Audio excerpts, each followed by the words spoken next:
ಶ್ರೀ ಸಂತೋಷಿ ಮಾತೆಯ ಒಂದು ಕಥಾಪ್ರಸಂಗ. ಅನೇಕ ವರ್ಷಗಳ ಹಿಂದೆ ಚಂದ್ರನಗರವೆಂಬಲ್ಲಿ ಸಾಮಾನ್ಯ ಕುಟುಂಬದ ಒಂದು ಮನೆ ಇದ್ದಿತು. ಅದರ ಯಜಮಾನತಿ ಒಬ್ಬ ವಿಧವೆ ವೃದ್ಧೆ. ಆಕೆಗೆ 7 ಜನ ಗಂಡು ಮಕ್ಕಳು. ಪತಿ ಗತಿಸಿದ ನಂತರ ಮಕ್ಕಳಿಗೆಲ್ಲ ಓದು ಬರಹ ಕಲಿಸಿ ಒಬ್ಬೊಬ್ಬರನ್ನು ಒಂದೊಂದೆಡೆಗೆ ಚಾಕರಿಗೆ ಸೇರಿಸಿ ಸುಖವಾಗಿದ್ದಳು. ಆದರೆ 7ನೆಯ ಅಂದರೆ ಕೊನೆಯವನಾದ ವಿಶ್ವನಾಥನಿಗೆ ತಮ್ಮದಾದ 2 ಎಕರೆ ಭೂಮಿಯ ಸಾಗುವಳಿ ಮಾಡುವುದು, ದನ ಮೇಯಿಸುವುದು, ಹಾಲು ಹಿಂಡುವುದು, ಮನೆಗೆ ನೀರು ಹೊರುವುದು ಮುಂತಾಗಿ ಆಳಿನ ಕೆಲಸ ಹಚ್ಚಿದ್ದಳು. ಉಳಿದವರು ತಮ್ಮ ದುಡಿಮೆಯ ಸಂಬಳವನ್ನು ತಾಯಿಯ ಕೈಗೆ ತಂದು ಕೊಡುತ್ತಿದ್ದರು. ಆದರೆ ಚಿಕ್ಕವನಾದ ವಿಶ್ವನಾಥನು ಮೈ ಮುರಿದು ಕೆಲಸ ಮಾಡಿ ದಣಿದರೂ ಅದರ ಪ್ರತಿಫಲ ಹಣದ ರೂಪದಲ್ಲಿ ಕಾಣುತ್ತಿರಲಿಲ್ಲ. ಅಂತೆಯೇ ವೃದ್ಧಿಗೆ ಚಿಕ್ಕವನ ಮೇಲೆ ಎಳ್ಳಿನಿತು ಪ್ರೀತಿ, ಅಂಥ ಕರುಣೆ ಇರಲಿಲ್ಲ. ಎಲ್ಲರೂ ದುಡಿದು ಕೂಡಿಟ್ಟ ಹಣದಿಂದ ಎಲ್ಲ ಮಕ್ಕಳ ಮದುವೆಯನ್ನು ಮಾಡಿ ಮುಗಿಸಿದಳು. ಚಿಕ್ಕ ಮಗನೊಂದಿಗೆ ಅವನ ಹೆಂಡತಿಯಾಗಿ ಬರುವವಳು ಮನೆಯ ಎಲ್ಲ ಕೆಲಸ ಕಸ ಮುಸುರೆ ಮಾಡುವುದಕ್ಕಾಗುತ್ತದೆ ಎಂಬ ಆಸೆಯಿಂದ ಅವನಿಗೂ ಮದುವೆ ಮಾಡಿದಳು. ಅಂತೂ ಮನೆಯಲ್ಲಿಯ ಎಲ್ಲ ಕೆಲಸ ಕಾರ್ಯಗಳನ್ನು ಚಿಕ್ಕವನಾದ ವಿಶ್ವನಾಥ ಹಾಗೂ ಅವನ ಮುಗ್ಧ ಮಡದಿ ಶಾಂತಿನಿ ಈರ್ವರೂ ಸಂತೋಷದಿಂದ ನಿರ್ವಹಿಸಿಕೊಂಡು ಸಂಸಾರ ಸಾಗಿಸಿದ್ದರು. ಚಿಕ್ಕ ಸೊಸೆ ಶಾಂತಿನಿ ಸೂರ್ಯೋದಯಕ್ಕೆ ಮೊದಲೇ ಎದ್ದು ಮನೆಗೆ ಬೇಕಾಗುವ ಕಟ್ಟಿಗೆಗಳನ್ನು ಆರಿಸಿ ಕಟ್ಟಿ ಹೊತ್ತು ತಂದು ಹಾಕುವುದು, ಎಲ್ಲರೂ ಮಲಗಿದ ಹಾಸಿಗೆ ಮಡಚಿ ಹಾಕಿ ಕಸ ಹೊಡೆಯುವುದು, ಮುಸುರೆ ಪಾತ್ರೆಗಳನ್ನು ತಿಕ್ಕುವುದು, ಎಲ್ಲ ನಾದಿನಿಯರ ಭಾವಂದಿರ ಬಟ್ಟೆಗಳನ್ನು ತೊಳೆದು ಒಣಗಿಸಿ ಓರಣವಾಗಿಡುವುದು, ಅವರ ಮಕ್ಕಳನ್ನಾಡಿಸುವುದು, ಮನೆ ಜನರ ಸ್ನಾನಕ್ಕೆ ಕುಡಿಯುವ ನೀರು ಹೊರುವುದು, ನೆಲ ಗೋಡೆ ಸಾರಿಸುವುದು, ಅಡುಗೆಯ ಕಾರ್ಯದಲ್ಲಿ ಆಳಿನಂತೆ ಉಳಿದ ನಾದಿನಿಯರಿಗೆ ನೆರವಾಗುವುದು ಮುಂತಾಗಿ ಮುಂಜಾನೆಯಿಂದ ಮಧ್ಯರಾತ್ರಿಯವರೆಗೂ ವಿಶ್ರಾಂತಿ ಇಲ್ಲದೆ ದುಡಿಯುವುದಷ್ಟೇ ಕೆಲಸ.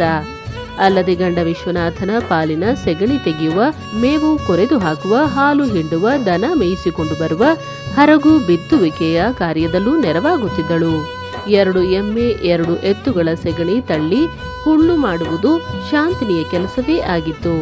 ಅಂತೂ ಇವರಿಬ್ಬರು ಸವತಿಯ ಮಕ್ಕಳು ಅಥವಾ ಜೀತದಾಳಿನಂತೆ ಅವಿಶ್ರಾಂತ ಅರೆ ಘಳಿಗೆಯೂ ಕೂರದೆ ಕೆಲಸ ಮಾಡಿ ದಣಿಯುತ್ತಲೇ ಇದ್ದರು. ಇಷ್ಟಾಗಿ ಆ ವೃದ್ಧೆಯು ಇವರಿಗೆ ಊಟಕ್ಕೆ ಕೊಡುವುದು ನಿನ್ನೆ ಮಾಡಿದ ಉಳಿದ ರೊಟ್ಟಿ ಪಲ್ಯ ಅನ್ನ ಸಾರನ್ನೇ ವಿನಃ ಒಂದು ದಿನವೂ ಬಿಸಿಯನ್ನು ಕಂಡವರಲ್ಲ. ಮುಸುರಿಗೆ ಅಥವಾ ಭಿಕ್ಷುಕರಿಗೆ ಹಾಕುವ ಬದಲು ಇವರಿಗೆ ಉಣಬಡಿಸುತ್ತಿದ್ದಳು. ವೃದ್ಧೆಯು ವಿಶ್ವನಾಥನು ತನ್ನ ಹೊಟ್ಟೆಯ ಮಗನೆಂಬ ಪ್ರೀತಿ, ಅಂಥ ಕರುಣೆ ಆ ವೃದ್ಧೆಗೊಂದು ದಿನವೂ ಬರಲಿಲ್ಲ. ಇದಾವುದೋ ಜನ್ಮದ ಕುಕರ್ಮ ಫಲವಾಗಿರಬೇಕು. ತಾಯಿಯ ಇದಾವ ಭೇದ ಭಾವನೆಯೆಡೆಗೂ ಲಕ್ಷ್ಯ ಕೊಡದೆ ದುಡಿಯುತ್ತಿರುವುದೊಂದೇ ಆ ಮುಗ್ಧ ವಿಶ್ವನಾಥನ ಅನುದಿನದ ಕರ್ತವ್ಯವಾಗಿತ್ತು. 1-2 ವರ್ಷ ಇದೇ ರೀತಿ ಸಾಗಿಸುವುದನ್ನು ಗಮನಿಸಿದ ಶಾಂತಿನಿಯು, ಹೊರಗಿನಿಂದ ಬಂದಿರುವ ಸೊಸೆ ನಾನು, ನನಗೆ ಎಂಥದ್ದನ್ನಾದರೂ ಊಟಕ್ಕೆ ಕೊಡಲಿ, ಹೊಟ್ಟೆಯ ಮಗನಲ್ಲೂ ಭೇದ ಭಾವನೆ ಮಾಡಬೇಕೆ, ನನ್ನವರು ಮಾಡಿದ ಅಪರಾಧವಾದರೂ ಏನು, ಹೀಗೆ ತಾತ್ಸಾರ ಮಾಡುವ ಕಾರಣವಾದರೂ ಏನು ಎಂದು ಯೋಚಿಸುತ್ತಲೇ ಇದ್ದಳು ಮತ್ತು ಚಿಂತಿಸುತ್ತಾ ಸೊರಗುತ್ತಲೇ ಕಾಲ ಕಳೆಯುತ್ತಿದ್ದಳು. ಒಂದು ದಿನ ಏಕಾಂತದಲ್ಲಿರುವಾಗ ಶಾಂತಿನಿಯ ಗಂಡ ವಿಶ್ವನಾಥನಲ್ಲಿ ತನ್ನ ಮನದ ಅಳಲನ್ನು ತೋಡಿಕೊಂಡಳು.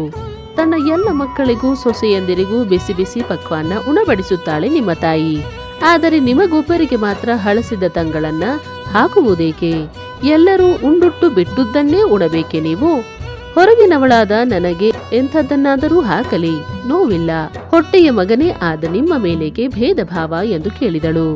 ಮಡದಿಯ ಮಾತು ಕೇಳಿ ಮುಗ್ಧ ವಿಶ್ವನಾಥನಿಗೆ ಸಿಟ್ಟು ಬಂದಿತು.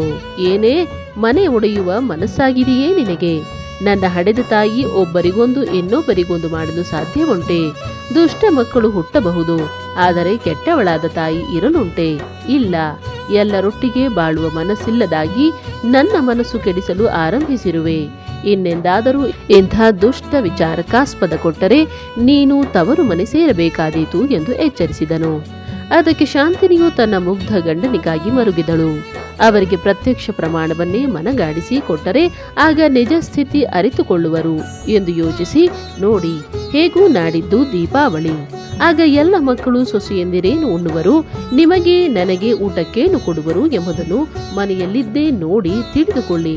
ಅವರು ಊಟ ಮಾಡುವಾಗ ಎದುರಿಗಿನ ಕೊಠಡಿಯಲ್ಲಿ ಯಾರಿಗೂ ತಿಳಿಯದಂತೆ ಅಡಗಿದ್ದು ಎಲ್ಲವನ್ನೂ ಕಣ್ಣಾರೆ ನೋಡಿರಿ ಎಂದು ಹೇಳಿದಳು. ಸರಿ, ಪರೀಕ್ಷಿಸಿ ನೋಡುತ್ತೇನೆ ಇದು ಸುಳ್ಳಾದರೆ ನಿನ್ನ ಮೈ ಎಲುಬುಗಳೆಲ್ಲ ಪುಡಿ ಪುಡಿಯಾಗುತ್ತವೆ, ನೆನಪಿರಲಿ ಎಂದು ಎಚ್ಚರಿಸಿದನು. ಅಣ್ಣಂದಿರು ತೊಟ್ಟು ಹರಿದು ಬಿಟ್ಟುಕೊಟ್ಟ ಅಂಗಿ ಧೋತರಗಳನ್ನೇ ವಿಶ್ವನಾಥನು ತೊಡುತ್ತಲಿದ್ದನು. ನಾದಿನಿಯರ ಹರಕು ಛಿದ್ರ ಸೀರೆ ಕುಪ್ಪಸಗಳನ್ನೇ ಶಾಂತಿನಿ ತೊಡುತ್ತಲಿದ್ದಳು. ಒಂದು ಬಾರಿಯೂ ಇವರಿಗಾಗಿ ಹೊಸ ಬಟ್ಟೆ ತಂದುದಿಲ್ಲ. ಯುಗಾದಿ ದೀವಳಿಗೆಯಲ್ಲೂ ಅಣ್ಣಂದಿರು, ಅವರ ಮಡದಿಯರು, ಅವರ ಮಕ್ಕಳು ಹೊಸ ಬಟ್ಟೆ ತೊಟ್ಟು ಅಟ್ಟಹಾಸದಿಂದ ಓಡಾಡುತ್ತಿದ್ದರು. ಇವರಿಬ್ಬರಿಗೆ ಮಾತ್ರ ಹಬ್ಬದಲ್ಲಿಯೂ ಹಳೆ ಬಟ್ಟೆಗಳೇ ಗತಿ. ದೀಪಾವಳಿ ಹಬ್ಬದಂದು ಊಟದ ವೇಳೆಗೆ ಅಡುಗೆ ಕೊಠಡಿಗೆ ಹೊಂದಿಕೊಂಡ ಉಗ್ರಾಣದ ಕೊಠಡಿಯಲ್ಲಿ ವಿಶ್ವನಾಥ ಅಡಗಿ ಕುಳಿತುಕೊಂಡನು. ಅಂದು ಪಾಯಸ, ಉಂಡೆ, ಚಕ್ಕುಲಿ, ಹಪ್ಪಳ, ಸಂಡಿಗೆ ಮುಂತಾದ ಪಕ್ವಾನ್ನ ಮಾಡಲಾಗಿತ್ತು. ಎಲ್ಲರ ಊಟವೂ ಮುಗಿಯಿತು. ಮಕ್ಕಳೆಲ್ಲರ ಊಟವೂ ಆಯಿತು. ತಾಟಿನ ಹೊರಬದಿಯಲ್ಲಿ ಬಿದ್ದುದನ್ನೆಲ್ಲ ಆರಿಸಿ ಹೆಕ್ಕಿ ಆ ವೃದ್ಧೆ 4 ದೊಡ್ಡ ಉಂಡೆ ಮಾಡಿ ಒಂದೆಡೆಗಿಟ್ಟಳು. ತಮಗಿನ್ನೂ ಪಡಸಾಲಿಯಲ್ಲಿ ಊಟಕ್ಕಿಡಲು ತಾಯಿಯು ಕರೆಯುತ್ತಾಳೆಂದು ತಿಳಿದು ಮೆಲ್ಲಗೆ ಜಾರಿ ಹೊರಗೆ ಬಂದನು. ತಾನೂ ಸಮೇತ ಎಲ್ಲರೂ ಊಟವಾದ ಮೇಲೆ ವೃದ್ಧೆ ಮಾತೆಯು ವಿಶ್ವನಾಥನಿಗೂ ಶಾಂತಿನಿಗೂ ಊಟಕ್ಕೆ ಕುಳಿತುಕೊಳ್ಳಲು ಬೇರೆಯಾದುದೇ ತಾಟನ್ನಿಟ್ಟಳು. ಮುಸುರೆ ಕೂಡಿಸಿ ತಯಾರಿಸಿ ಮಾಡಿದ ಆ ದೊಡ್ಡ ಉಂಡೆಗಳನ್ನೇ ಅವರ ತಾಟಿನಲ್ಲಿ ಹಾಕಿದಳು. ಮಗು, ವಿಶ್ವನಾಥ, ನಿನಗಾಗಿ ಎಲ್ಲರಿಗಿಂತ ದೊಡ್ಡ ಉಂಡೆಗಳನ್ನೇ ನಾನಾ ಪಕ್ವಾನ್ನಗಳಾದ ಮಿಶ್ರಿತವಾದುದನ್ನು ತಯಾರಿಸಿದ್ದೇನೆ. ಬೇಗ ಊಟ ಮಾಡಿರಿ ಎಂದು ಹೇಳಿದಳು. ಹೆಂಡತಿಯ ಮಾತು ಸತ್ಯವೆಂದು ಮನವರಿಕೆಯಾಗಿ ತಾಟನ್ನು ನೋಡಿ ಅದರಲ್ಲಿಯ ಎಲ್ಲರಿಗೂ ಹೆಚ್ಚಾಗಿ ಬಿಟ್ಟ ಮುಸುರಿಯುಂಡೆಗಳನ್ನು ಕಂಡು ಮನಸ್ಸು ಕೆಂಡದಂತಾಯಿತು. ವಿಶ್ವನಾಥನು ಎದ್ದು ನಿಂತು, ಅವ್ವ, ನನಗೆ ಹಸಿವೆ ಇಲ್ಲ, ಈ ಮನೆಯಲ್ಲಿರುವ ಇಷ್ಟವೂ ಇಲ್ಲ. ಭೇದ ಭಾವನೆಯನ್ನು ಮಕ್ಕಳ ವಿಷಯದಲ್ಲಿ ತಾಯಿಯೂ ಮಾಡುವಳೆಂಬುದನ್ನು ಅರಿತ ಮೇಲೂ ನಾನಿಲ್ಲಿರುವುದು ಸರಿ ಕಾಣುವುದಿಲ್ಲ. ನಾನು ನಿನ್ನ ಮಗನೇ ಅಲ್ಲವಾಗಿರಬಹುದು. ಈ ಮನೆಯ ಜೀತದಾಳಾಗಿರಲೆಂದು ನನ್ನನ್ನು ಕೊಂಡುಕೊಂಡಿರಬಹುದು. ಏನೇ ಆಗಲಿ, ನಾನಿನ್ನು ಈ ಮನೆಯಲ್ಲಿರುವುದಿಲ್ಲ ಎಂದು ಅಂಗಿಯನ್ನು ತೊಡಹತ್ತಿದನು.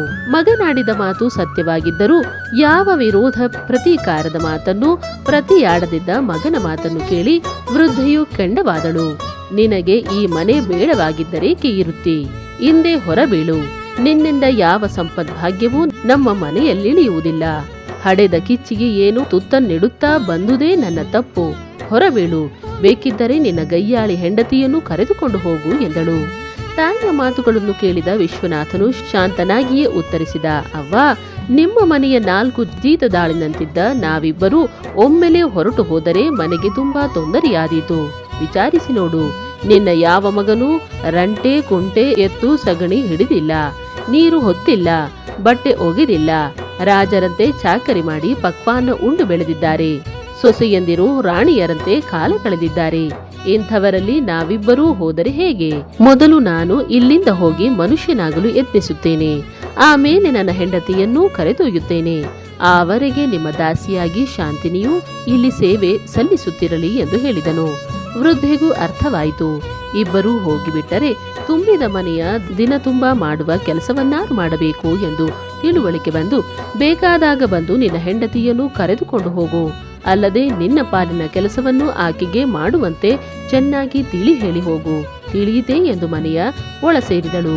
ತನ್ನವೆನಿಸಿದ 1-2 ಉಡುವ ಹರಕು ಬಟ್ಟೆ ಹೊದಿಕೆಯನ್ನು ಕಟ್ಟಿಕೊಂಡು ಹೊರಟು ಬಿಟ್ಟನು. ಆಗ ಮಡದಿ ಶಾಂತಿನಿ ಕುಳ್ಳು ತಟ್ಟುತ್ತಾ ಕಣ್ಣೀರ್ಗರಿಯುತ್ತಿದ್ದಳು. ಶಾಂತಿನಿ, ನಾನು ಹೋಗಿ ಬೇಗ ಮಾನವನಾಗಿ ಹಿಂದಿರುಗುವೆ. ಆವರೆಗೆ ಶಾಂತಿ ಸಮಾಧಾನದಿಂದ ಪಾಲಿನ ಕರ್ತವ್ಯವನ್ನು ನಿರ್ವಹಿಸಿಕೊಂಡಿರು. ಪತಿಯನ್ನಗಲಿದ ನಂತರ ನಿನ್ನ ಸ್ಥಿತಿ ಇನ್ನೂ ಕಷ್ಟಕರವಾಗುವುದೆಂಬುದನ್ನು ಬಲ್ಲೆ. ಆದರೆ ಜೀವನಾಂತ್ಯದವರೆವಿಗೂ ಜೀತದಾಳಾಗಿ ಜೀವಿಸಿಬಿಟ್ಟರಾಯಿತು.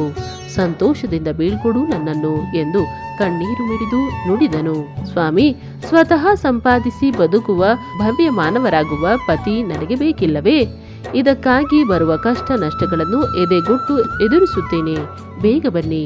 ನಿಮ್ಮ ಗುರುತಿಗಾಗಿ ಏನಾದರೊಂದು ವಸ್ತುವನ್ನು ನನಗೆ ಕೊಟ್ಟು ಹೋಗಿ. ಅದರ ದರ್ಶನದಿಂದಲೇ ವಿರಹವ್ಯಥೆಯನ್ನು ಕಡಿಮೆ ಮಾಡಿಕೊಳ್ಳುತ್ತೇನೆ ಎಂದಳು ಶಾಂತಿನಿ. ಅದಕ್ಕೆ ವಿಶ್ವನಾಥನು, ನಿನ್ನ ತಂದೆ ಮದುವೆಯ ಸಮಯದಲ್ಲಿ ಕೊಟ್ಟ ಈ ಉಂಗುರದ ಹೊರತು ಇನ್ನಾವುದೂ ಇಲ್ಲ. ಇದನ್ನೇ ನೀನಿಟ್ಟುಕೋ. ನಿಟ್ಟಿಸುರು ಸಹಿಸಿಕೋ. ನಾನು ಬೇಗ ಬರುತ್ತೇನೆ. ಚಾಕರಿ ದೊರಕಿಸಿಕೊಂಡೇ ಹಿಂತಿರುಗುತ್ತೇನೆ. ಆದರೆ ನಿನ್ನ ಸ್ಮರಣೆಗಾಗಿ ನನಗೂ ಏನಾದರೊಂದು ವಸ್ತು ಕೊಡು ಎಂದು ಹೇಳಿದನು. ಈ ಮಾಂಗಲ್ಯ ಕರಿಮಣಿಯ ಹೊರತು ನನ್ನಲ್ಲೇನಿದೆ ಎಂದು ಕೊಡಲಿ ಸ್ವಾಮಿ? ನಾದಿನಿಯರು ಉಟ್ಟು ಬಿಟ್ಟ ಕೊಟ್ಟ ಸೀರೆ ಕುಪ್ಪಸದ ತುಂಡೊಂದು ಕೊಡಲೇ? ಬೇಡ, ಇದೋ ತೆಗೆದುಕೊಳ್ಳಿ ಎಂದು ಕುಳ್ಳು ತಟ್ಟುತ್ತಿದ್ದ ಸೆಗಣಿ ಕೈಯನ್ನೇ ಅವನೆದೆಗೆ ಒತ್ತಿದಳು. ಸೆಗಣಿಯ 5 ಬೆರಳು ಸಮೇತ ಮಡದಿಯ ಕೈ ಮುದ್ರೆ ಎದೆಯ ಮೇಲೆ ಮೂಡಿತು. ನಿಮ್ಮ ಹೋರಾಟದಲ್ಲಿ ಎದೆಗುಂದದಿರಲಿ, ಎದೆವಾನ ಗಂಡನಾಗಿ ಹಿಂದಿರುಗಲಿ ಎಂದು ಮಡದಿಯಾದ ನಾನು ಅಭಯ ವಚನವಿತ್ತು ದೇವರಲ್ಲಿ ಹರಕೆ ಹೊರುತ್ತೇನೆ. ನಾನು ಇಲ್ಲಿದ್ದರೂ ನನ್ನ ಜೀವ ನಿಮ್ಮ ಎದೆಗೂಡಲ್ಲೇ ವಾಸವಾಗಿರುವುದು. ಹೋಗಿ ಬನ್ನಿ ಎಂದು ಕಾಲಿಗೆರಗಿ ಕಣ್ಣೀರು ಸುರಿಸಿದಳು.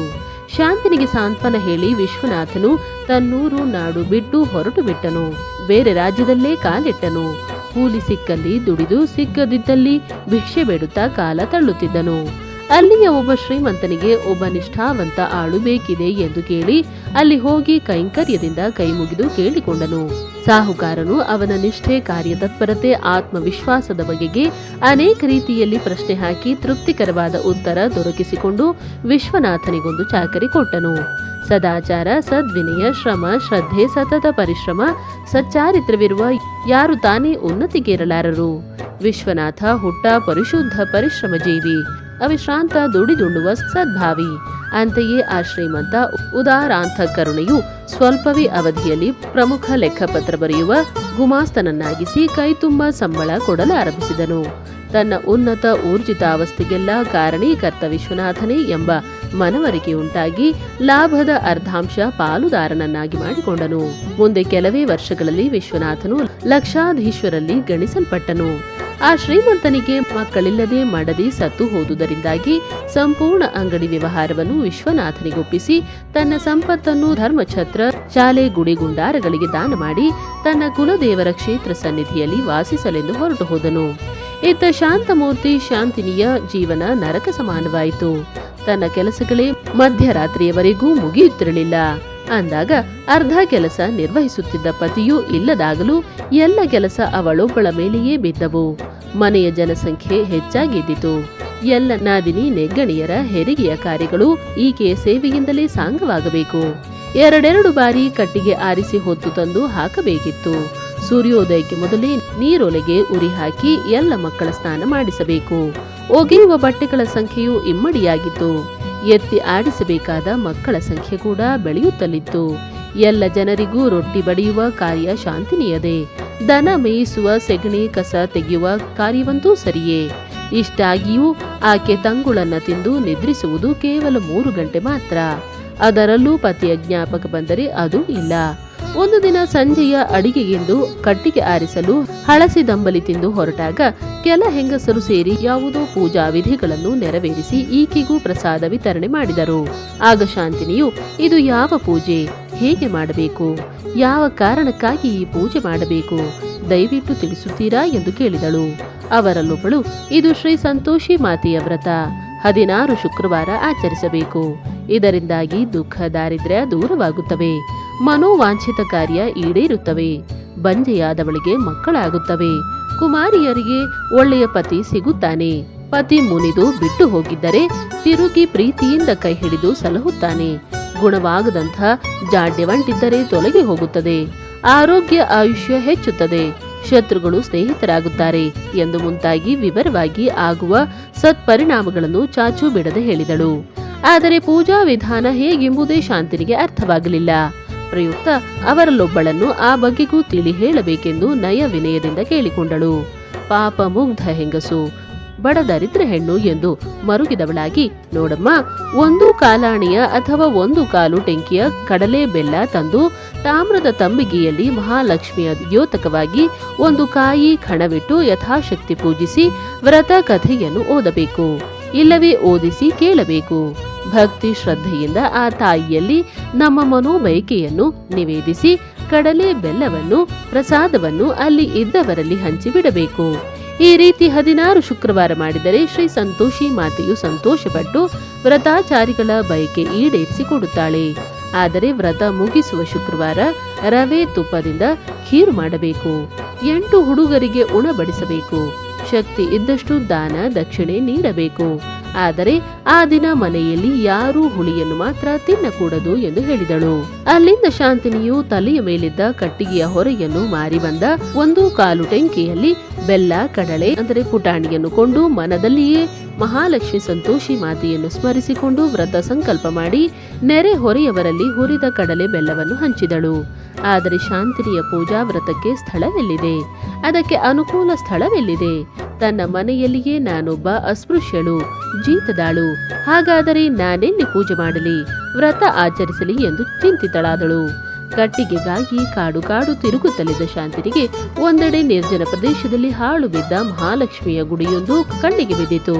ಆ ಮೂರ್ತಿಯ ಸಮ್ಮುಖದಲ್ಲೇ ತನಗೆ ತಿಳಿದಂತೆ ಪೂಜೆ ಮುಗಿಸಿ ಪ್ರಸಾದ ಹಂಚಿದರಾಯಿತು ಎಂದುಕೊಂಡು ಅದೇ ಶುಕ್ರವಾರದಂದು ಕಟ್ಟಿಗೆ ಮಾರಿದ ಹಣದಿಂದ ಕುಂಕುಮ, ಕರ್ಪೂರ, ಊದುಬತ್ತಿ, ದೀಪ ಬೆಳಗಿಸಲು ಎಣ್ಣೆ, ಕಡಲೆ, ಬೆಲ್ಲ ತಂದು ಹಳ್ಳದಲ್ಲಿ ಸ್ನಾನ ಮಾಡಿ ಬಂದು ದೇವಿಯ ಸಮ್ಮುಖದಲ್ಲಿ ದೀಪ ಬೆಳಗಿಸಿ ಕುಳಿತುಕೊಂಡಳು.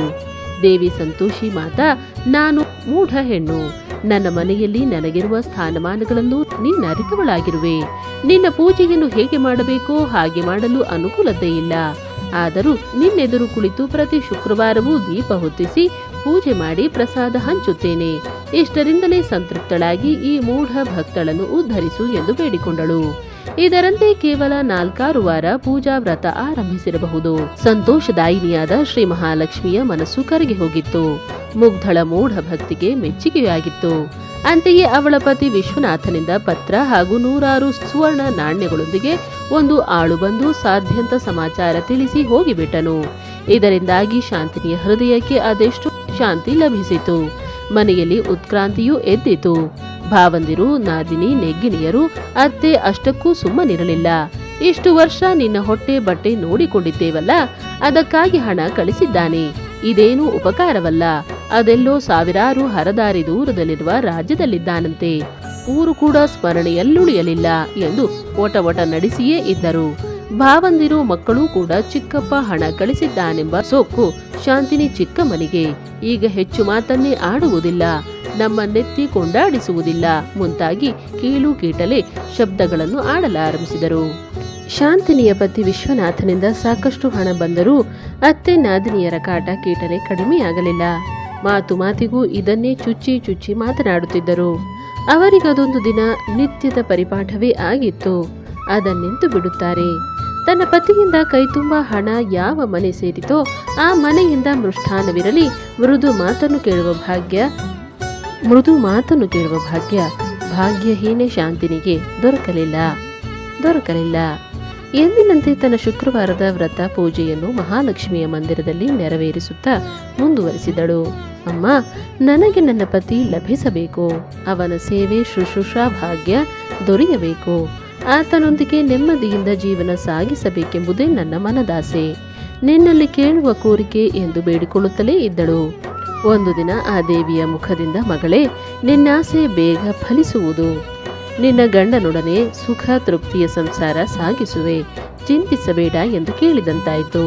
ಶ್ರೀ ಸಂತೋಷಿ ಮಾತೆಯ ಈ ಅಭಯ ವಚನ ಕೇಳಿದ ನಂತರ ನೆಮ್ಮದಿಯಿಂದ ತನ್ನ ಕರ್ತವ್ಯಗಳಲ್ಲಿ ಬೇಸರ ಪಡದೆ ನಿರತಳಾಗಿರುತ್ತಿದ್ದಳು.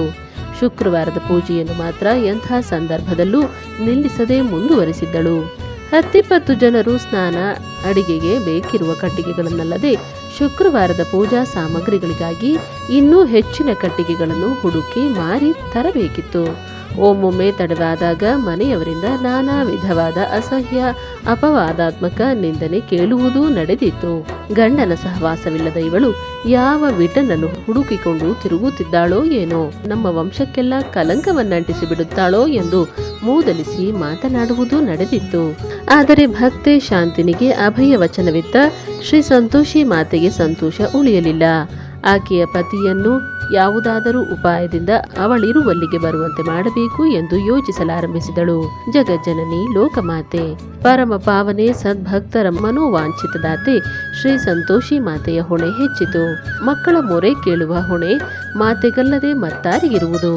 ಅಂತೆಯೇ ಒಂದು ದಿನ ವಿಶ್ವನಾಥನ ಸ್ವಪ್ನದಲ್ಲಿ ಕಾಣಿಸಿಕೊಂಡು, ಮಗನೇ, ಮೇಲೇಳು, ಕೈ ಹಿಡಿದ ಮಡದಿಯನ್ನು ಎಲ್ಲೋ ನರಕದಲ್ಲಿ ಬಿಟ್ಟು ಬಂದು ನೀನೊಬ್ಬನೇ ಸ್ವರ್ಗ ಸುಖ ಅನುಭವಿಸಿದರಾಯಿತೆ.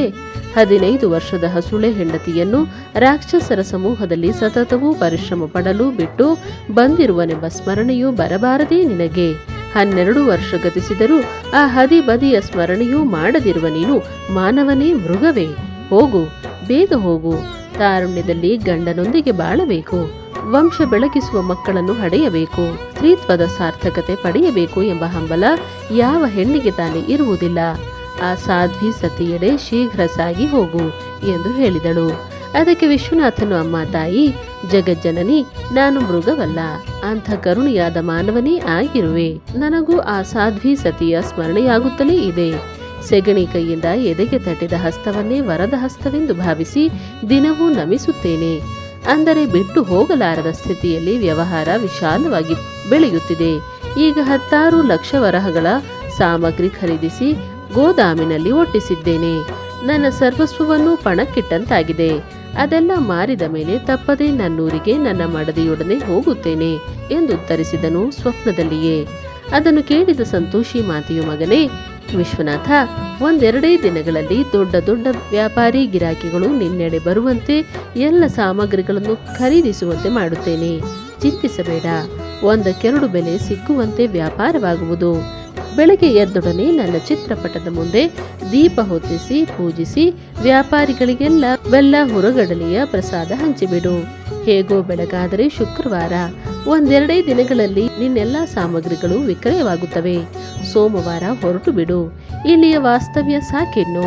4 ತಲೆಮಾರಿನವರೆಗೆ ಕುಳಿತುಂಡರೂ ಸವಿಯದಷ್ಟು ಸಂಪತ್ತನ್ನು ಶೇಖರಿಸಿ ಮುಗಿದಿದೆ. ಇನ್ನು ನಿನ್ನ ಮಡದಿಯೊಂದಿಗೆ ಸುಖವಾಗಿ ಕಾಲ ಕಳೆಯುವುದೊಂದು ಭಾವಿ ಬದುಕಿನ ಗುರಿಯಾಗಲಿ. ಪುತ್ರ ಪೌತ್ರಾದಿ ಸಕಲ ಸಂಪದಗಳು ನಿಮಗೆ ಲಭಿಸಲಿ ಎಂದು ಪ್ರತ್ಯಕ್ಷ ಎದುರಿಗೆ ನಿಂತು ಆಜ್ಞಾಪಿಸಿದಂತಾಯಿತು. ವಿಶ್ವನಾಥನು ಸೂರ್ಯೋದಯವಾದೊಡನೆ ಶ್ರೀ ಸಂತೋಷಿ ಮಾತೆಯಾದ ಮಹಾಲಕ್ಷ್ಮಿಯನ್ನು ಸ್ಮರಿಸುತ್ತಾ ಎದ್ದು ಸ್ನಾನಾದಿ ಪ್ರಾರ್ಥ ವಿಧೆಗಳನ್ನು ತೀರಿಸಿಕೊಂಡು ಅಂಗಡಿಗೆ ಬಂದು ಮಹಾಲಕ್ಷ್ಮಿಯ ಮೂರ್ತಿಯ ಎದುರಿಗೆ ತುಪ್ಪದ ದೀವಿಗೆ ಹಚ್ಚಿ ಗಂಧ ಕುಂಕುಮ ಅರಿಶಿಣ ಅಕ್ಷತಾದಿಗಳಿಂದ ಪೂಜಿಸಿ ಊದುಬತ್ತಿ ಬೆಳಗಿ ವ್ಯಾಪಾರಿಗಳಿಗೆಲ್ಲ ಬೆಲ್ಲ ಹುರಿಗಡಲೆಯ ಪ್ರಸಾದವನ್ನು ವಿತರಣೆ ಮಾಡಿದನು. ತನಗಾದ ಸ್ವಪ್ನ ವಿಚಾರವನ್ನು ವ್ಯಾಪಾರಿ ಸ್ನೇಹಿತರಲ್ಲಿ ನಿವೇದಿಸಿದಾಗ ನಾಸ್ತಿಕರು ನಕ್ಕರು. ಆಸ್ತಿಕರು ಒಮ್ಮೊಮ್ಮೆ ಸ್ವಪ್ನಗಳು ನಿಜವಾಗುವುದುಂಟು ಎಂದರು. ಕೆಲ ಕಿಡಿಗೇಡಿಗಳು ಹೆಂಡತಿಯ ಹಮ್ಮಲದಿಂದ ಮಲಗಿದ್ದಾನೆ, ಅದನ್ನೇ ಸ್ವಪ್ನದಲ್ಲಿ ಕಂಡು ಸಂತೋಷಿ ಮಾತೆಯ ಮೇಲೆ ನೆವ ಹೇಳುತ್ತಾನೆ ಎಂದರು. ಶುಕ್ರ, ಶನಿ, ರವಿವಾರ ಈ 3 ದಿನಗಳಲ್ಲಿ ಶೇಖರಿಸಿದ ಎಲ್ಲ ಸಾಮಗ್ರಿಗಳು ದೊಡ್ಡ ದೊಡ್ಡ ವ್ಯಾಪಾರಿಗಳಿಂದ ಖರೀದಿಸಲ್ಪಟ್ಟು ಒಂದಕ್ಕೆರಡು ಲಾಭವಾಗಿ ಸಂತೋಷಿ ಮಾತೆ ಆಜ್ಞೆ ನೀಡಿದಂತೆ ಮರುದಿನ ಸೋಮವಾರದ ಶುಭ ಸಮಯದಲ್ಲಿ 4 ಆಳುಗಳೊಂದಿಗೆ ಕುದುರೆ ಸಾರೋಟದ ಮೇಲೆ ತನ್ನ ಪಯಣ ಬೆಳೆಸಿದನು. ತನ್ನ ಅಂಗಡಿ, ಗೋದಾಮು, ಮನೆಗಳನ್ನೆಲ್ಲ ಯೋಗ್ಯ ಬೆಲೆಗೆ ಮಾರಿಯೂ ಮುಗಿದಿತ್ತು. ದಿನನಿತ್ಯದಂತೆ ಕಟ್ಟಿಗೆ ಆರಿಸಲೆಂದು ಹೊರಟ ಶಾಂತಿನಿಯು ಮಹಾಲಕ್ಷ್ಮೀ ದೇವಿಯ ಮಂದಿರದೆಡೆ ಹೊರೆ ಹೊತ್ತುಕೊಂಡು ಬಂದಳು. ದೂರದ ಮಾರ್ಗದಲ್ಲಿ ಧೂಳು ಏಳುತ್ತಿರುವುದನ್ನು ಗಮನಿಸಿ ಗರ್ಭಗುಡಿ ಹೊಕ್ಕ ಶಾಂತಿನಿಯು, ತಾಯೇ, ದೂರದ ಮಾರ್ಗದಿಂದ ಧೂಳು ಏಳುತ್ತಿರುವುದನ್ನು ಕಂಡೆ. ಅದಾರೋ ಪ್ರಯಾಣಿಕರು 4 ವಾಹನಗಳೊಂದಿಗೆ ಪ್ರಯಾಣ ಹೊರಟುತ್ತಿದೆ. ಅವರು ನನ್ನ ಪತಿಯೇ ಇರಲಿಕ್ಕಿಲ್ಲವಷ್ಟೇ ಎಂದು ಕೈ ಮುಗಿದು ಕೈಂಕರ್ಯದಂತೆ ಕೇಳಿಕೊಂಡಳು. ಆಗ ದೇವಿಯೇ ಉದ್ಭವಿಸಿ ಹೇಳುತ್ತಿರುವಂತೆ ಸುಕೋಮಲ ಧ್ವನಿಯು ಗರ್ಭಗುಡಿಯನ್ನಾವರಿಸಿತು. ಮೂರ್ತಿಯ ಎಡೆಯಿಂದ, ಮಗಳೇ ಶಾಂತಿನಿ, ನಿನ್ನ ತರ್ಕದಂತೆ ನಿನ್ನ ಪತಿ ವಿಶ್ವನಾಥನೇ ಆಳು ಕಾಳುಗಳೊಂದಿಗೆ ಆಗಮಿಸುತ್ತಿದ್ದಾನೆ. ನೀನು ನಿಷ್ಠೆಯಿಂದ ಮಾಡಿದ ಪೂಜೆ ವ್ರತಾದಿಗಳ ಫಲ ತಟ್ಟುತ್ತಲಿದೆ. ಈಗ ಆರಿಸಿ ತಂದಿರುವ ಹೊರೆಯಲ್ಲಿ 3 ಭಾಗ ಮಾಡು. 1 ಭಾಗವನ್ನು ಈ ನನ್ನ ಮಂದಿರದ ಮುಂದಿಡು, ಇನ್ನೊಂದನ್ನು ನದಿಯ ದಂಡೆಯ ಮೇಲಿಟ್ಟು ಮತ್ತೊಂದನ್ನು ಹೊತ್ತುಕೊಂಡು ಅವನು ಸಾಗಿ ಬರುವ ಮಾರ್ಗದಲ್ಲಿ ಎದುರಾಗಿ ಹೋಗು. ಅವನೀಗ ತುಂಬಾ ಹಸಿದವನಾಗಿದ್ದಾನೆ. ನೀನು ಹೊತ್ತ ಒಣ ಕಟ್ಟಿಗೆಗಳನ್ನು ನೋಡಿ ಹಸಿವು ಕೆರಳಿ ನಿಲ್ಲುವುದು. ಅಲ್ಲಿಯೇ ಬಿಡಾರ ಹೂಡಿ ಆಳುಗಳಿಂದ ಅಡುಗೆ ಮಾಡಿಸಿ ಊಟ ಮಾಡಿ ಮತ್ತೆ ಹೊರಡುತ್ತಾನೆ. ಅವನು ಹೊರಟ ನಂತರ ನೀನು ನನ್ನ ಮಂದಿರದ ಮುಂದಿರುವ ಹೊರೆಯನ್ನು ಹೊತ್ತುಕೊಂಡು ಮನೆಗೆ ಹೋಗು.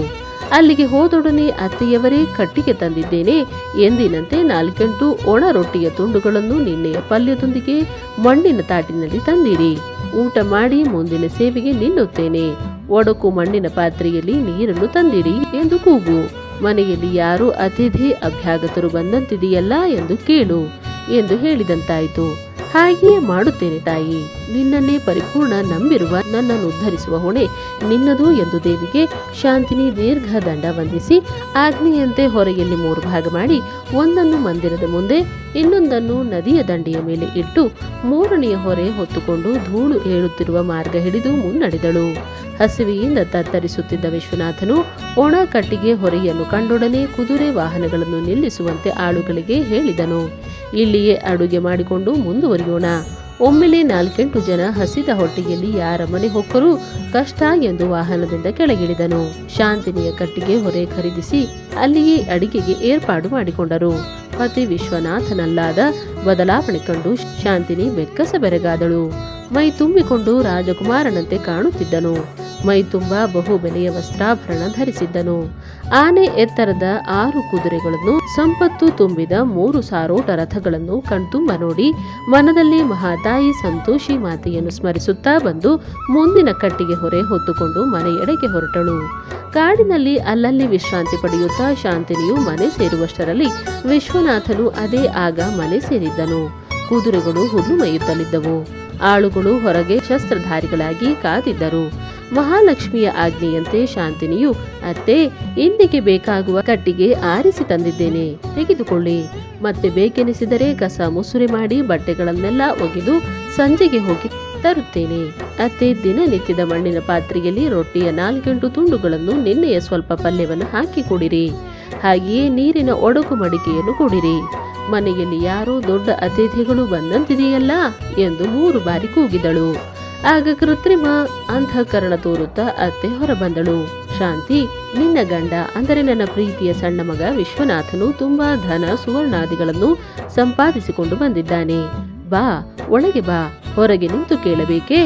ಇಂದು ಖೀರು ಪೂರಿ ಪಾಯಸ ಮಾಡಿದ್ದೇವೆ, ಊಟ ಮಾಡಿ ಪತಿಯೊಂದಿಗೆ ವಿಶ್ರಾಂತಿ ಪಡೆ ಬಾ ಎಂದು ಕರೆದಳು. ಈ ಧ್ವನಿಯನ್ನು ಕೇಳಿದ ವಿಶ್ವನಾಥನು ಅಷ್ಟೊತ್ತಿಗೆ ಅತ್ತೆ ಸೊಸೆ ಇರುವಲ್ಲಿಗಾಗಮಿಸಿದ್ದನು. ಶಾಂತಿಯನ್ನು ನೋಡಿದ. ಆಕೆಯ ಬೆರಳಲ್ಲಿರುವ ತನ್ನ ಉಂಗುರವನ್ನು ಗಮನಿಸಿದ. ದಾರಿಯಲ್ಲಿ ತಮ್ಮ ಅಡುಗೆಗೆ ಕಟ್ಟಿಗೆ ಒದಗಿಸಿದವಳು ಇವಳೇ ಎಂದು ಗುರುತಿಸಿದ. ಶಾಂತಿನಿ ಕೂಗಿ ಹೇಳಿದ ಮಾತುಗಳನ್ನು, ಅದಕ್ಕೆ ತನ್ನ ತಾಯಿ ಕೊಟ್ಟ ಉತ್ತರವನ್ನು ಕೇಳಿಕೊಂಡವನಾದ ವಿಶ್ವನಾಥನು, ಅವ್ವ, ಇವಳಾರು? ಇಂಥ ಸಂಪದ್ಭರಿತ ಮನೆಯಲ್ಲಿ ಹರಕು ಬಟ್ಟೆ ತೊಟ್ಟು ಮೈಯಲ್ಲಿ ತೊಟ್ಟು ರಕ್ತವೂ ಇಲ್ಲದಂತಿರುವ ಇವಳು ನಿಮ್ಮ ಮನೆ ಕೆಲಸದ ಆಳೇ ಎಂದು ಕೇಳಿದನು. ತಾಯಿ ಜೀವವೇ ಹೋದಂತಾಯಿತು. ಇಲ್ಲ ಮಗು, ಈಕೆ ನಿನ್ನ ಹೆಂಡತಿ ಶಾಂತಿನಿ ಅಲ್ಲವೇನು? ಸದಾ ಸರ್ವದಾ ಮನೆಯ ಹೊರಗೆ ತಿರುಗಾಡುತ್ತಾಳೆ. ಮನೆಯ ಒಂದು ಕೆಲಸದಲ್ಲೂ ನಮಗೆ ನೆರವಾಗುವುದಿಲ್ಲ. ನನ್ನ ಪ್ರೀತಿಯ ಕಿರಿ ಮಗ ಊರಲ್ಲಿಲ್ಲದಿರುವಾಗ ಈ ಮುಂದೆ ಉಂಡಾಡಿಯಂತೆ ತಿರುಗುವುದನ್ನು ಕಂಡು ಜನರ ಕಣ್ಣಿಗೆ ಆಕರ್ಷಕವಾಗಿ ಕಾಣದಿರಲೆಂದು ನಾನೇ ಹರಕು ಬಟ್ಟೆ ಉಟ್ಟುಕೊಂಡು ಹೊರಗೆ ಹೋಗಬೇಕಿದ್ದರೆ ಎಂದು ಹೇಳಿದ್ದೇನೆ. ಪತಿಯಾದ ನೀನೇ ಇಲ್ಲದಿರುವಾಗ ಸಿಂಗಾರ ಮಾಡಿಕೊಂಡು ತಿರುಗುವುದು ಸಾಧ್ವಿ ಸತಿಗೆ ಭೂಷಣವೇ? ತುಂಬಾ ನಾಚಿಕೆ ಬಿಟ್ಟವಳಾಗಿದ್ದಾಳೆ ನಿನ್ನ ಹೆಂಡತಿ ಎಂದು ಮುಂತಾಗಿ ಹೇಳಿದಳು. ಅದನ್ನು ಕೇಳಿದ ಸಾಧ್ವಿ ಶಾಂತಿನಿಯು, ಅತ್ತೆ, ನನ್ನ ಪತಿಗೆ ನೀವು ಬೇಕಾದ ಚಾಡಿ ಛಿದ್ರಗಳನ್ನು ಹೇಳಿದರೂ ಅದು ಸತ್ಯವಾಗುವುದಿಲ್ಲ. ಓಣಿಯ ಜನರಿಲ್ಲವೇ? ನಾನು ಪಡುತ್ತಿರುವ ಕಷ್ಟಗಳನ್ನು ಊರವರು ಕಂಡಿಲ್ಲವೇ? ಬೆಂಕಿ ಮತ್ತು ಸುಳ್ಳನ್ನು ಬಹುಕಾಲ ಬಚ್ಚಿಡಲಾಗುವುದಿಲ್ಲ ಅತ್ತೆ ಎಂದು ಶಾಂತಿಯಿಂದಲೇ ಹೇಳಿ ಕುಳಿತುಕೊಂಡಳು. ಅದನ್ನೆಲ್ಲ ಗಮನಿಸಿದ ವಿಶ್ವನಾಥನು ತನ್ನ ಪ್ರಿಯ ಸಾಧ್ವಿಯನ್ನು ಹಿಡಿದೆತ್ತಿ ಅಪ್ಪಿಕೊಂಡು, ಅವ್ವ, ನನಗೆಲ್ಲವೂ ಅರ್ಥವಾಗಿದೆ. ನಾನೆದುರಿಗಿರುವಾಗಲೇ ಒಣ ರೊಟ್ಟಿ ತುಂಡುಗಳನ್ನು ನಾಯಿಯ ಮುಂದೆಸೆದಂತೆ ಎಸೆಯುತ್ತಿದ್ದೀರಿ. ಅಂದಾಗ ಕೈ ಹಿಡಿದ ನಾನೇ ಇಲ್ಲವಾದಾಗ ನೀವೆಷ್ಟು ಅವಳನ್ನು ರಕ್ಷಿಸಬಹುದು, ಶಿಕ್ಷಿಸಿರಬಹುದು ಎಂಬುದನ್ನು ನಿಚ್ಚಳವಾಗಿ ಅರಿಯಬಲ್ಲೆ. ನೀವಿರುವಲ್ಲಿನ್ನೂ ನಾನು ವಾಸಿಸುವಂತಿಲ್ಲ, ಒಂದು ಅರೆ ಕ್ಷಣವನ್ನು ಕಳೆಯುವಂತಿಲ್ಲ. ಆಚೆಯ ಮನೆಯ ಬೀಗದ ಕೈ ಕೊಡು. ಸದ್ಯ ಅಲ್ಲಿಯೇ ವಾಸವಾಗಿ ಬೇರೆ ಮನೆ ಕಟ್ಟಿಸಿಕೊಂಡು ಹೊರಟು ಬಿಡುತ್ತೇವೆ ಎಂದು ತನ್ನಾಳುಗಳಿಗೆ ಆ ಮನೆ ಸ್ವಚ್ಛಗೊಳಿಸಲು ಆಜ್ಞಾಪಿಸಿದನು. ಸಂಜೆಯಾಗುವಷ್ಟರಲ್ಲಿ ಆ ಮನೆ ಅರಮನೆಯಂತೆ ಅಲಂಕರಿಸಲ್ಪಟ್ಟಿತು. ಹಣವಿದ್ದರೆ ಯಾವುದು ತಾನೇ ಅಸಾಧ್ಯ? ತಿಪ್ಪೆ ಉಪ್ಪರಿಗೆಯಾಗಿ ನಿಲ್ಲುವುದಕ್ಕೆಲ್ಲಿ ತಡೆ? ಗಂಡ ಹೆಂಡತಿ ಸ್ವರ್ಗ ಸುಖಾನಂದದಲ್ಲಿ ಉಳಿದರು. ಆ ನಂತರದ ಶುಕ್ರವಾರದಂದು ಪತಿ ಪತ್ನಿಯರಿಬ್ಬರೂ ಅದೇ ಮಹಾಲಕ್ಷ್ಮಿಯ ಮಂದಿರದಲ್ಲಿ ವಿಜೃಂಭಣೆಯಿಂದ ವ್ರತ ಪೂಜೆ ಮಾಡಿದರು. ನಂತರ 16ನೇ ಅಂದರೆ ವ್ರತ ಉದ್ಯಾಪನದ ದಿನ ಬಂದೇ ಬಿಟ್ಟಿತು. ಶಾಂತಿನಿಯು ಸ್ನಾನ ಮಾಡಿ ನಾನಾ ಬಗೆಯ ಭಕ್ಷ್ಯ ಭೋಜ್ಯಗಳನ್ನು ಆಳುಗಳ ನೆರವಿನಿಂದ ಸಿದ್ಧಗೊಳಿಸಿ ಶ್ರೀ ಸಂತೋಷಿ ಮಾತೆಯ ಪೀಠವನ್ನು ಮೂರ್ತಿಯೊಂದಿಗೆ ಅಲಂಕರಿಸಿ ಪೂಜೆಗೆ ಅಣಿಯಾದಳು. ತನ್ನಾಶೋತ್ತರಗಳನ್ನು ಈಡೇರಿಸಿಕೊಟ್ಟ ಮಾತೆಯನ್ನು ಮನ ತುಂಬಿ ಹಾಡಿ ಹೊಗಳಿ ವ್ರತ ಪೂಜಾದಿಗಳನ್ನು ವಿಧಿವಿಧಾನೋಕ್ತವಾಗಿ ಪುರೋಹಿತರಿಂದ ಸಾಂಗಗೊಳಿಸಿ ಕಡ್ಲೆ ಬೆಲ್ಲದ ಪ್ರಸಾದವನ್ನು ಎಲ್ಲರಿಗೂ ವಿತರಣೆ ಮಾಡಿದಳು. ತನ್ನ ನಾದಿನಿ ನೆಗ್ಗಣಿಯರಿಗೆ ಫಲ ಪುಷ್ಪ ತಾಂಬೂಲ ಸೀರೆ ಕುಪ್ಪಸಗಳನ್ನು ನೀಡಿ ಕಾಲಿಗೆರಗಿದಳು. ತನ್ನ ನಾದಿನಿಯರ ಮಕ್ಕಳಿಗೆಲ್ಲ ಉಣಬಡಿಸಿದಳು. ಇಷ್ಟಾಗಿಯೂ ಹುಟ್ಟ ನಾಗರಹಾವಿನಂತಿರುವ ಶಾಂತಿನಿಯ ಅತ್ತೆ ನಾದಿನಿಯರ ವಿಷವೂ ಕುಗ್ಗಲಿಲ್ಲ. ಆ ವ್ರತದಂದು ಮನೆಯವರು ಹುಳಿ ತಿನ್ನಬಾರದೆಂದು ಗೊತ್ತಿದ್ದ ಅವರು ಆಕೆಯಿಂದಲೇ ಹೇಗಾದರೂ ಮಕ್ಕಳು ಹುಳಿ ತಿನ್ನುವಂತೆ ಏರ್ಪಡಿಸಬೇಕೆಂದು ಯೋಚಿಸಿದರು. ತಾವೇ ತಮ್ಮ ಹಣದಿಂದಾಗಲಿ ಮನೆಯಿಂದಾಗಲಿ ತಿಂದರೆ ಆ ವ್ರತಕ್ಕೇನು ಧಕ್ಕೆ ಇರುವುದಿಲ್ಲ.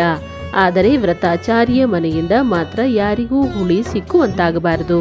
ಅಂತೆಯೇ ತಮ್ಮ ಮಕ್ಕಳಿಗೆ ಹೇಳಿ ಕಳಿಸಿದರು. ಚಿಕ್ಕಮ್ಮ, ನಮಗೆ ಮಾವಿನಕಾಯಿ, ನೆಲ್ಲಿಕಾಯಿ, ಹುಣಸೆಕಾಯಿ ತಿನ್ನುವಂತಾಗಿದೆ, ಕೊಡು ಎಂದು ಕೇಳಿದರು ಶಾಂತಿನಿಯಲ್ಲಿ. ಆಗ ಶಾಂತಿನಿಯು, ನೋಡಿ ಮಕ್ಕಳೇ, ಈ ದಿನ ನಾವು ಮನೆಯಲ್ಲಿ ಹುಳಿ ಮಿಶ್ರಿತ ಆಹಾರ ಮಾಡುವುದಿಲ್ಲ, ಉಣಬಡಿಸುವುದಿಲ್ಲ, ತಿನ್ನಲು ಕೊಡುವಂತಿಲ್ಲ. ಅದಕ್ಕಾಗಿ ಹಠ ಮಾಡಬೇಡಿರಿ. ನಾಳೆಗೆ ನೀವು ಬೇಡಿದ್ದನ್ನು ಕೊಡುತ್ತೇನೆ ಎಂದು ಎತ್ತಿಕೊಂಡು ಮುದ್ದಾಡಿ ಕಳಿಸಿದಳು. ಮತ್ತೆಯೂ ಹೋದ ಮಕ್ಕಳು ತಿರುಗಿ ಬಂದು ಹಣ ಕೊಡುವಂತೆ ಪೀಡಿಸಲಾರಂಭಿಸಿದವು.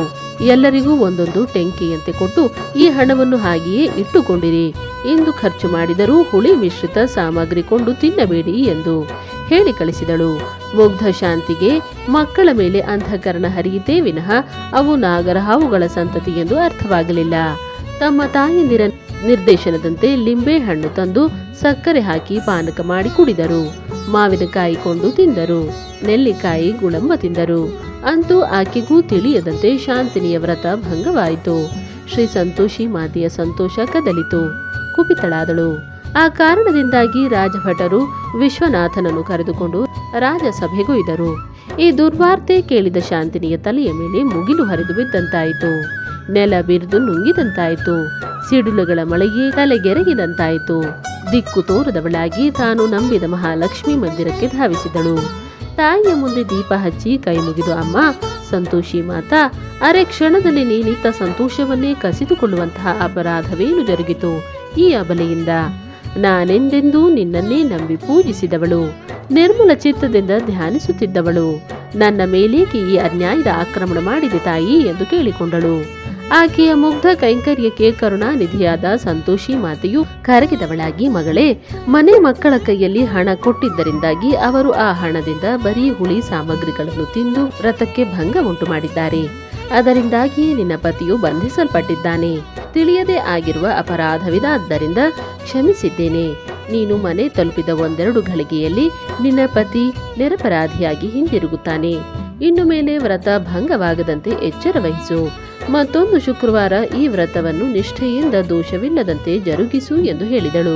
ಅಷ್ಟರಲ್ಲಿ ಶಾಂತಿನಿಯ ಮನೆಯ ತುಂಬಾ ಗಲಾಟೆಗಾರಂಭವಾಗಿತ್ತು. ಅತ್ತೆ ನಾದಿನಿಯರು ಬಾಯಿಗೆ ಬಂದಂತೆ ಮಾತನಾಡುತ್ತಿದ್ದರು. ಎಲ್ಲಿಯೂ ದರೋಡೆ ಹಾಕಿ ಅಪಾರ ಧನರಾಶಿಯನ್ನು ಮನೆಯಲ್ಲಿ ತಂದಿಟ್ಟುಕೊಂಡಿದ್ದರಿಂದ ರಾಜಭಟರು ಹಿಡಿದೊಯ್ದಿದ್ದಾರೆ ಎಂದೊಬ್ಬಳು ಹೇಳಿದರೆ, ಇನ್ನೊಬ್ಬಳು ಪರರಾಷ್ಟ್ರ ರಾಜ ಖಜಾನೆಗೆ ಕೊಳ್ಳೆ ಹಾಕಿ ಕಳ್ಳರಂತೆ ಓಡಿ ಬಂದರೆ ಬಿಡುತ್ತಾರೆಯೇ? ಹುಡುಕುತ್ತಾ ಹಿಂದೆಯೇ ಬಂದು ವಿಚಾರಣೆಗಾಗಿ ಈ ರಾಜ್ಯ ಸಭೆಗೆ ಕರೆದೊಯ್ದಿದ್ದಾರೆ ಎಂದಳು. ಒಬ್ಬೊಬ್ಬರು ಒಂದೊಂದು ವಿಧವಾದ ಕಳ್ಳ, ಸುಲಿಗೆಗಾರ, ದರೋಡೆಕೋರ, ಲೂಟಿ ಹೊಡೆದವ ಎಂದು ಮುಂತಾಗಿ ವಿಶ್ವನಾಥನನ್ನು ಮೂದಲಿಸಿ ಮಾತನಾಡುತ್ತಿದ್ದುದನ್ನು ಕೇಳಿ ಕೇಳಿ ಶಾಂತಿನಿಯ ಮನಸ್ಸು ಕ್ಷೋಭೆಗೊಂಡರೂ ಮಹಾತಾಯಿಯತ್ತ ಅಭಯ ವಚನ ನಂಬಿದವಳಾಗಿ ಗಂಡನ ಬರುವಿಗಾಗಿ ಕಾದಿದ್ದಳು. ಅಷ್ಟರಲ್ಲಿ ವಿಶ್ವನಾಥ ಬಂದೇ ಬಿಟ್ಟನು. ರಾಜಕುಮಾರನಂತೆ ಸಾರೋಟಿನಿಂದಿಳಿದು ಒಳಬಂದನು. ಅಳುತ್ತಾ ನಿಂತಿದ್ದ ಸತಿ ಶಾಂತಿನಿಯ ಸಮೀಪ ಬಂದು ಕಣ್ಣೀರೊರೆಸಿ ನಡೆದ ಘಟನೆಯನ್ನು ವಿಶ್ವನಾಥನು ಸಾಧ್ಯಂತ ವಿವರಿಸಿ ಹೇಳಿದನು. ನಾನು ಪರರಾಜ್ಯದಿಂದ ಹೇರಳವಾಗಿ ಧನ ಸಂಪಾದಿಸಿ ತಂದುದರ ವಿಸ್ತಾರ ಲೆಕ್ಕಪತ್ರಗಳನ್ನು ನಮ್ಮ ಈ ರಾಜ್ಯದ ಮಹಾಮಂತ್ರಿಗಳು ಶೋಧಿಸಿ ನೋಡಿದರು. ಆ ಹಣದ ತೆರಿಗೆ ತುಂಬುವಂತೆ ಸಲಹೆ ನೀಡಿ ಕಳಿಸಿದರು. ನಮ್ಮ ಸಂಪತ್ತಿನ 100ರಲ್ಲಿ 1 ಭಾಗವನ್ನು ರಾಜ್ಯದ ಖಜಾನೆಗೆ ತುಂಬುವುದು ಕಾನೂನಿದೆಯಷ್ಟೇ. ನಾಳೆಗೆ ತುಂಬುತ್ತೇನೆಂದು ಹೇಳಿ ಬಂದೆ. ಬೇರಾವ ಅಪರಾಧವೂ ನನ್ನ ಮೇಲಿಲ್ಲ. ಸಂದೇಹ ಬಂದಾಗ ವಿಚಾರಿಸುವುದು ಪ್ರತಿಯೊಂದು ರಾಜ್ಯದ ಕರ್ತವ್ಯ ತಾನೇ. ಅಲ್ಲದೆ ಸಲ್ಲದವರಾರೂ ರಾಜ್ಯದಲ್ಲಿ ದೂರು ಕೊಟ್ಟಿದ್ದಾರೆ. ಅಂತೆಯೇ ಕರೆಯಿಸಲ್ಪಟ್ಟಿದ್ದೆ. ವ್ಯವಹಾರದ ಸಾಧ್ಯಂತ ಲೆಕ್ಕಪತ್ರಗಳನ್ನು ಪರಿಶೀಲಿಸಿದ ನಂತರ ಗೌರವದಿಂದ ಬೀಳ್ಕೊಟ್ಟರು. ರಾಜ್ಯ ಹಣಕಾಸಿನ ಅಧಿಕಾರಿಗಳು ಎಳ್ಳೆನಿತು ಬಚ್ಚಿಡದೆ ನನ್ನ ಸಂಪತ್ತಿನ ವಿವರಗಳನ್ನು ಕೊಟ್ಟು ಬಂದಿರುವೆ. ಇನ್ನು ಮೇಲೆ ರಾಜ್ಯ ಮುಖ್ಯರ ಸಭೆಯಲ್ಲಿ ನನಗೂ ಒಂದು ಗೌರವ ಸ್ಥಾನಮಾನ ನೀಡುವುದಾಗಿ ಅರಸರು ಅಪ್ಪಣೆ ಕೊಡಿಸಿದರು ಎಂದು ಹೇಳಲು ತನ್ನವರೇ ಆದ ವಿಷ ಸರ್ಪದಂತಹ ಬಂಧು ಬಳಗವು ಮುಖ ಕೆಳಗೆ ಹಾಕಿಕೊಂಡು ಹೊರಟು ಹೋದರು. ಮತ್ತೆ ಶುಕ್ರವಾರ ಬರಲು ಅದೇ ರೀತಿಯಲ್ಲಿ ವಿಜೃಂಭಣಾ ಪೂರ್ವಕ ವಿಧಿ ವಿಧಾನೋಕ್ತ ಶ್ರೀ ಸಂತೋಷಿ ಮಾತೆಯ ಪೂಜಾ ವ್ರತ ಉದ್ಯಾಪನಾ ಕಾರ್ಯ ಕೈಗೊಂಡರು. ಮನೆಯ ಭಾವನ ಮಕ್ಕಳನ್ನು ಊಟಕ್ಕೆ ಕರೆದರೆ ಮತ್ತೆ ಅದೇ ಹಳೆಯ ಹುಳಿ ಅಡುಗೆಯನ್ನೇ ಬೇಡಿದರು. ಅವರನ್ನು ಬೀಳ್ಕೊಟ್ಟು ಬಡ ಬ್ರಾಹ್ಮಣ ಜಂಗಮದ ಮಕ್ಕಳನ್ನು ಕರೆತಂದು ಉಣಬಡಿಸಿದಳು. ಫಲ ತಾಂಬೂಲ, ಹೊಸ ವಸ್ತ್ರಗಳನ್ನು ದಾನ ಮಾಡಿದಳು. ಸುಮಂಗಲಿಯರಿಗೆಲ್ಲ ಕಣಗಳನ್ನಿತ್ತು ಸಂತೃಪ್ತಿಪಡಿಸಿದಳು. ಮಹಾಲಕ್ಷ್ಮಿಯ ಕೃಪೆಯಿಂದಾಗಿ ಶಾಂತಿನಿಯು ಸುಂದರ ಸುಕುಮಾರನಿಗೆ ಜನ್ಮವಿತ್ತಳು. ಆ ಮಗುವಿಗೆ ಲಕ್ಷ್ಮೀ ಪ್ರಸಾದನೆಂದು ಹೆಸರಿಟ್ಟು ಜೋಗುಳ ಹಾಡಿದರು. ಪತಿ ಸಮೇತ ಆ ಮಗನೊಂದಿಗೆ ದಿನವೂ ಸಂತೋಷಿ ಮಾತಾ ಎನಿಸಿದ ಮಹಾಲಕ್ಷ್ಮಿಯ ದರ್ಶನ ಪಡೆದು ಪೂಜೆ ಪುನಸ್ಕಾರಗಳನ್ನು ಮಾಡುತ್ತಲೇ ಇದ್ದಳು. ಅದೇ ರೀತಿ ಅವಿಚ್ಛಿನ್ನವಾದ ಶಾಂತಿನಿಯ ನಿಷ್ಠೆಯನ್ನು ಕಂಡ ಮಹಾಲಕ್ಷ್ಮಿ ಶ್ರೀ ಸಂತೋಷಿ ಮಾತೆಯ ಮನದಲ್ಲಿ ಆಕೆಯ ಮನೆ ಜನ, ಅತ್ತೆ, ನಾದಿನಿ, ನೆಗಣ್ಣಿಯರು, ಭಾವಂದಿರುಗಳನ್ನೆಲ್ಲ ನೋಡಬೇಕೆಂಬ ಆಸೆ ಅಂಗುರಿಸಿತು. ಅಂದರೆ ಜಗನ್ಮಾತೆಗೆ ಅದೆಲ್ಲ ವಿಷಯ ತಿಳಿಯದೇ ಇರಬಲ್ಲುದೇ? ಅಣುರೇಣು ತೃಣಕಾಷ್ಟದಲ್ಲೂ ನೆಲೆಸಿರುವ ವಿಶ್ವವ್ಯಾಪಿಯಾದ ಸಂತೋಷಿ ಮಾತೆಗೆ ಗೊತ್ತಿಲ್ಲದ ವಿಷಯವಿರುವುದುಂಟೆ? ಆದರೂ ಪ್ರತ್ಯಕ್ಷ ಕಾಣಿಸಿಕೊಳ್ಳುವ ಕಾತುರವಾಯಿತೆನ್ನಬಹುದು. ಸ್ಫುರದ್ರೂಪಿ ಲೋಕೈಕ ಸುಂದರಿ ಸುವರ್ಣಕಾಂತಿಯ ಶಾಂತ ಸಮುದ್ರ ಮಹಾಲಕ್ಷ್ಮಿಯು ತನ್ನ ಸ್ವರೂಪವನ್ನೇ ಬದಲಿಸಿಕೊಂಡು ವಿದ್ರೂಪ ವಿಕಾರಳಾಗಿ ಆಗಮಿಸಿದಳು. ಕಪ್ಪು ಬಣ್ಣ, ದಪ್ಪ ದೇಹ, ಕೋರೆ ಹಲ್ಲು, ಪಿಚ್ಚು ಕಣ್ಣು, ಚಪ್ಪಟೆ ಮೂಗು, ಕೆಂಪಾದ ದೊಡ್ಡ ಕಣ್ಣುಗಳು, ಉಬ್ಬಿ ಮುಂದೆ ಹಾಯ್ದಿರುವ ತುಟಿಗಳು, ಗಿಡ್ಡ ಕೈಕಾಲುಗಳು, ಮೈತುಂಬಾ ರಕ್ತ, ಕೀವು ಸುರಿಸುತ್ತಿರುವ ದುರ್ಗಂಧ ಹರಡಿಸುವ ಹುಣ್ಣುಗಳು, ಉದ್ದ ನಾಲಗೆ, ಆನೆಯಂತೆ ಜೋಲಾಡುವ ಕಿವಿಗಳು, ಈ ಸ್ಥಿತಿಯ ರೂಪ ಧರಿಸಿಕೊಂಡು ಅತ್ತೆ ಸೊಸೆಯಂದಿರು ಮಕ್ಕಳು ತುಂಬಿದ ಹಾಗೂ ಅದಕ್ಕೆ ಹೊಂದಿಯೇ ಇದ್ದ ಶಾಂತಿನಿಯ ಮನೆಯ ಮುಂದೆ ಬಂದು ನಿಂತಳು. ಈ ವಿಕಾರ ಸ್ವರೂಪದ ಮಹಾತಾಯಿಯನ್ನು ಮೊದಲು ನೋಡಿದವಳು ಶಾಂತಿನಿಯ ವಿಕಾರ ಸ್ವಭಾವದ ಅತ್ತೆಯೇ. ಆ ಕ್ರೂರ ದಾನವಿಯ ರೂಪವನ್ನು ನೋಡಲಾಗದೆ ಹೆದರಿಕೊಂಡು ಒಳಗೂಡಿದಳು. ತನ್ನ ಸೊಸೆಯಂದಿರಿಗೂ ಮಕ್ಕಳಿಗೂ ಕರೆದು ತೋರಿಸಿ ಮತ್ತೆತ್ತಲಾದರೂ ಹೋಗುವಂತೆ ಆಕೆಗೆ ಹೇಳಿರಿ ಎಂದಳು. ಆ ಸ್ವರೂಪ ನೋಡಿ ಮಾತಾಡುವ ಧೈರ್ಯ ಯಾರಿಗಾದೀತು? ಬಾಗಿಲು ಕಿಟಕಿಗಳನ್ನೆಲ್ಲ ಗಟ್ಟಿಯಾಗಿ ಮುಚ್ಚಿಕೊಂಡು ಒಳಗೆ ಅಡಗಿ ಕುಳಿತರು. ಇದನ್ನೆಲ್ಲ ಚಿಕ್ಕ ಸೊಸೆಯಾದ ಶಾಂತಿನಿಯು ನೋಡುತ್ತಿದ್ದಳು. ಅವರು ಅಂಜಿ ಅಡಗಿ ಬಾಗಿಲು ಹಾಕಿಕೊಂಡದ್ದನ್ನು ನೋಡಿ ನಕ್ಕಳು.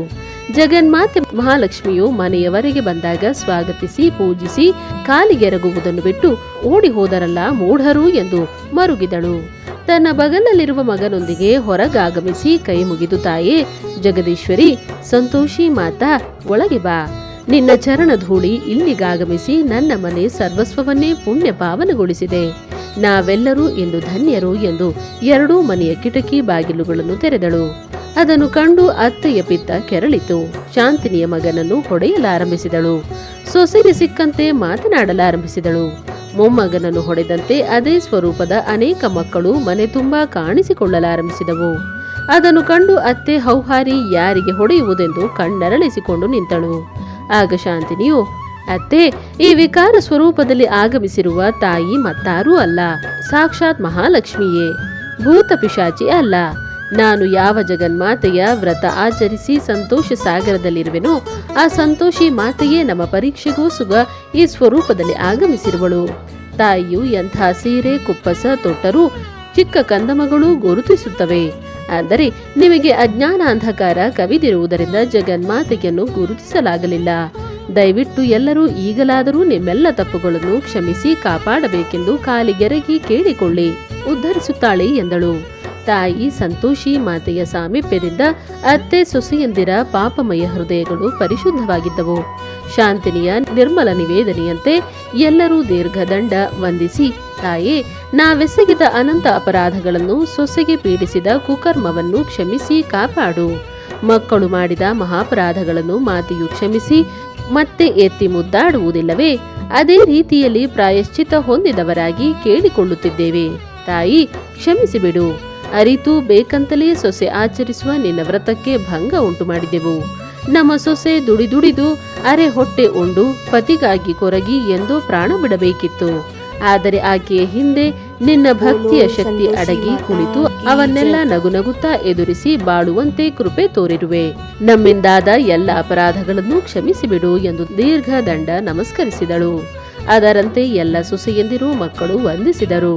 ಮಹಾತಾಯಿ ಮಹಾಲಕ್ಷ್ಮಿ ಸಂತೋಷಿ ಮಾತೆಯು ಎಲ್ಲರಿಗೂ ಸಂತೋಷ ಸಂಪತ್ತನ್ನು ದಯಪಾಲಿಸಿ ಅಂತರ್ಧಾನಳಾದಳು. ಶಾಂತಿನಿಯಂತೆ ಶಾಂತನಿಷ್ಠರಾಗಿ ಆತ್ಮ ಸಂಯಮದಿಂದ ವ್ರತ ಆಚರಿಸುವ ಪ್ರತಿಯೊಬ್ಬರಿಗೂ ಧನ ಕನಕ ಆಯುರಾರೋಗ್ಯ ಧಾನ್ಯ ಸನ್ಮಾನ್ಯತೆಯನ್ನು ಕರುಣಿಸಿ ಕಾಪಾಡುವಲ್ಲಿ ಸಂದೇಹವಿಲ್ಲ. ಎಷ್ಟೇ ಎಡರುಗಳು ಎದುರಾದರೂ ಎದೆಗುಂದದೆ ವ್ರತವನ್ನು ಪೂರೈಸಿ ಸಕಲ ಸಂಪದಗಳನ್ನು ಪಡೆಯಬಹುದು.